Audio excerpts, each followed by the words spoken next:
نام عمر، لقب فاروق، حق کا علم، باطل کا روگ، عقل کی آنکھ، عدل کی روشنی، جن کی زبان پر اتری وحی، جس نے کفار کی گردن توڑ دی، جس کی ہیبت دشمن پر چھا گئی، دل میں درد، ہاتھ میں ڈنڈا، تلوار کی چمک، عدل کا بندہ، اسلام کا قلعہ، ظلم کا زوال، عمر کا نام انصاف کی مثال۔ ایک جملہ بولا وہی بن گئی، ایک قدم بڑھایا زمین ہل گئی، نہ تاج و تخت کا سوداگر، نہ مال و زر کا عاشق، یہ ہے عمر بن خطاب رضی اللہ تعالی عنہ، رب تعالی کا سچا عاشق۔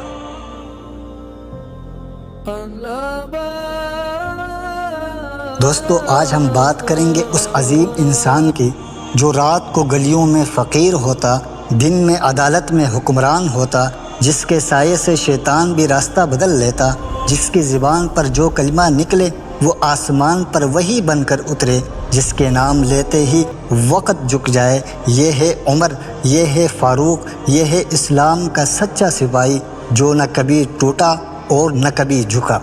عمر بن خطاب قریش کا وہ نوجوان جس کی جوانی میں جرت تھی، جس کی بات میں شوکت تھی، جس کے انداز میں حکمت تھی، خاندان عدی کا چشم و چراغ، بچپن میں اونٹ چرائے، جوانی میں عرب کا سفیر بنا، سچ بولتا، انصاف کرتا، دشمن کو بھی معاف کرتا، مگر اسلام کے خلاف تھا اور بہت سخت تھا۔ ایک دن تلوار لی، غصہ آنکھوں میں، ارادہ محمد کو قتل کرنا ہے، مگر اللہ تبارک و تعالیٰ نے ارادہ کچھ اور رکھا تھا۔ راستے میں بہن کے گھر سے قرآن کی آواز آئی، سورہ طٰہٰ کی آیت نے دل کو ہلا دیا، زبان تھرا گئی، ہاتھ کانپ گئے، آنسو بہنے لگے، اور پھر کلمہ پڑھا۔ یہ وہ لمحہ تھا جب مکے کی گلیاں گواہ بن گئی اور آسمان نے گونج کر کہا، اسلام کو عمر کے ذریعے عزت مل گئی۔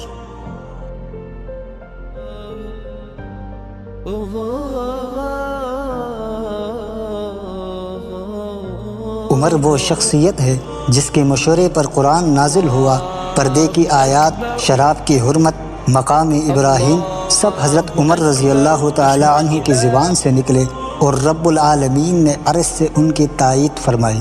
ایسا مقام کہ نبی کریم صلی اللہ تعالی علیہ وآلہ وسلم نے فرمایا، میرے بعد اگر کوئی نبی ہوتا تو وہ عمر نبی ہوتا۔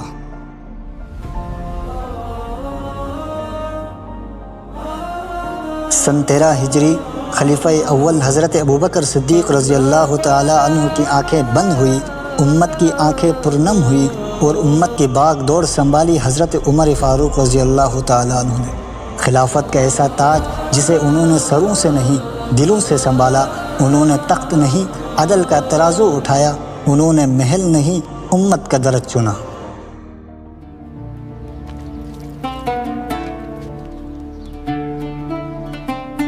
حضرت عمر فاروق رضی اللہ تعالیٰ عنہ کے دور میں قادسیہ فتح ہوا، یرموک فتح ہوا، بیت المقدس نے دروازے کھول دیے، روم و فارس کا غرور مٹی میں مل گیا، اسلام کا پرچم قندہار سے لے کر دریائے نیل تک لہرا دیا گیا، اور سب نے کہا یہ عمر کا دور ہے، یہ اسلام کی چمکتی ہوئی تلوار کا زور ہے۔ یہ وہ خلیفہ تھا جو گھی نہیں کھاتا تھا جب تک امت کو میسر نہ آتا تھا، جس کے کاندھے پر آٹے کی بوری، جس کی آنکھوں میں آنسو، جس کی زبان پر خدایا اگر فرات کے کنارے کتا بھی بھوکا مر گیا تو عمر جواب دے گا۔ یہ حکمرانی نہیں تھی، یہ عبادت تھی، یہ خشیت الا اللہ تھی، یہ اللہ تبارک و تعالیٰ کا خوف تھا، اور پیغمبر علیہ السلام کی تربیت تھی۔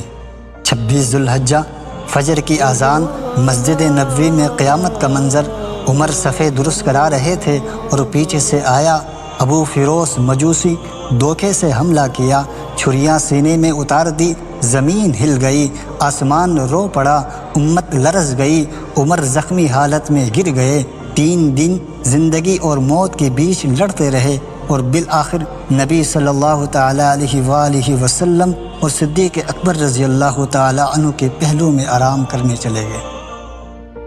عمر صرف ایک نام نہیں، ایک عہد ہے، ایک صدا ہے جو عدل کے ایوانوں میں آج بھی گونجتی ہے، ایک تلوار ہے جو باطل کے سینے پر آج بھی لرزتی ہے۔ عمر وہ جن کے لیے نبی نے فرمایا میرے بعد اگر کوئی نبی ہوتا تو وہ عمر ہوتا۔ ان کا رونا امت کے لیے تھا، ان کا جینا رب کی رضا کے لیے تھا، اور ان کی شہادت رب کی دربار میں گواہی تھی۔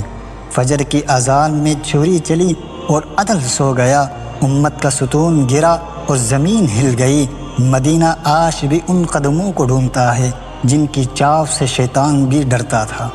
اور ہم یہی کہہ سکتے ہیں، سلام ہو تجھ پر اے عمر فاروق، سلام ہو تجھ پر اے عمر فاروق، تیرا عدل رہتی دنیا تک زندہ رہے گا۔